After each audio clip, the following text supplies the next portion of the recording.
Hey everyone, it is late at night and I am Norman. It is Ugly Watch Wednesday.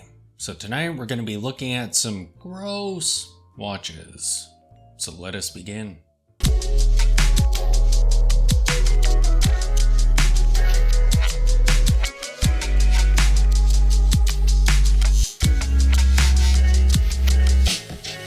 The first watch on my list comes to us from Monochrome Watches, and this was a review of an MB&F HMB Mark II. This is a very unique watch. It is a driver style watch, so you read the time on a display that is presented at the bottom of the watch's case. At the top of the case is the winding rotor prominently displayed. The case is green and the rotor is a brass color, which is a great looking colorway. However, all in all, this watch is lumpy and weird looking, and that strap just makes it look worse. I feel like the strap is the ugliest part of the watch. The extreme taper is goofy looking. It just ruins the whole aesthetic of the watch. This watch is 47 millimeters wide and 41.5 millimeters from top to bottom. And wow, these watches retail for $78,000.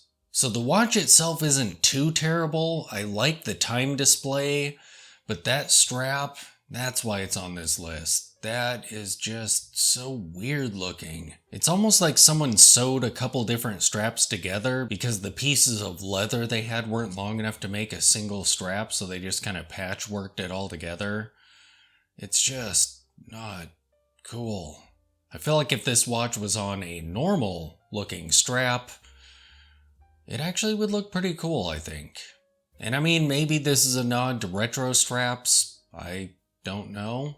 But even so, maybe you don't need to nod everything. Yeah, it's just weird. The next watch comes to us from Worn & Wound. And this one's gonna make some people angry. So Bell & Ross makes some interesting looking watches. They like to go for the cockpit instrument dial look. However, this watch combines that with a classic dive watch aesthetic, and it fails absolutely miserably.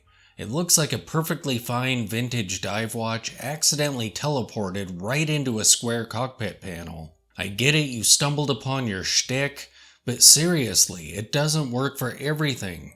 I mean, a Cartier Tank Solo is brilliant. But if the brand decided they had a good thing going and chose to make a Cartier Tank Solo dive watch, no. Come on, Bell & Ross. No.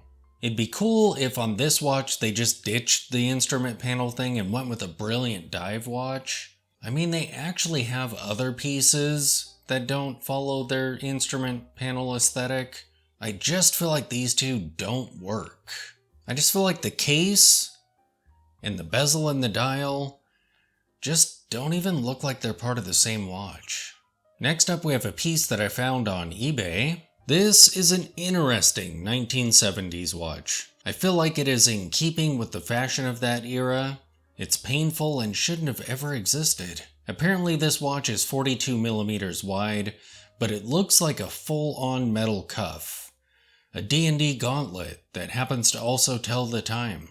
I appreciate its retro future vibe. It does look like a Space Mountain watch, but unless the person wearing it in these photos is tiny, that watch is monstrous. I want to love it, but my sushi lunch just keeps creeping up in my throat. It's sold for $152, so it's definitely accessible though. I mean, it's a great idea. And like I said, I do love the retro future aesthetic of this watch, but it's just so wide and huge looking, at least in the photos. Yeah, it looks like it's part of a spaceman suit of armor or something.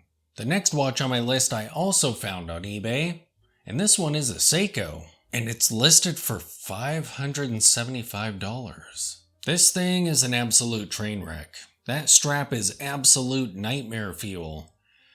I'm pretty sure that's the ugliest strap I've ever seen in my life. It's blobby and weird, and what in the world were they thinking? Ugh. Make it go away.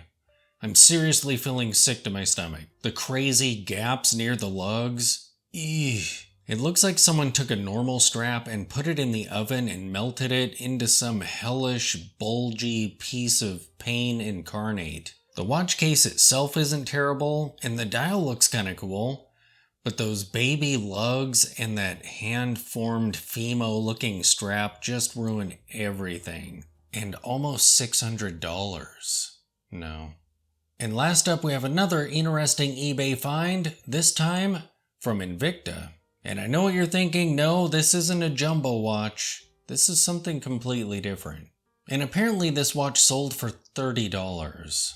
The dial alone is gorgeous. The bezel is brilliant. And the case isn't bad at all.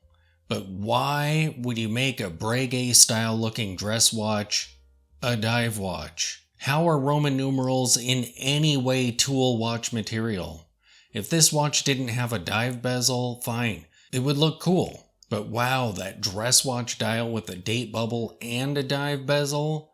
I feel like this is like doing a Kenny G / Cannibal Corpse mashup. This is like putting mustard on your Cinnamon Toast Crunch cereal. This is like dunking your Oreos in Tabasco. It's like pizza and mint ice cream. Like camouflage pants and a tuxedo. Like a Hellraiser sequel to the Titanic. Wait a minute. That would actually be cool. I would totally watch that. Yeah, I just don't understand why that dial.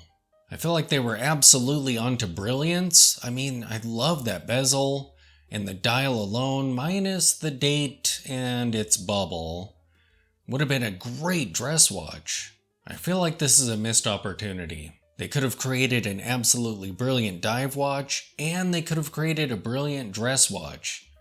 Just not with the same dial. So there you have it, a bit of ugly to go to sleep to. Thanks for watching.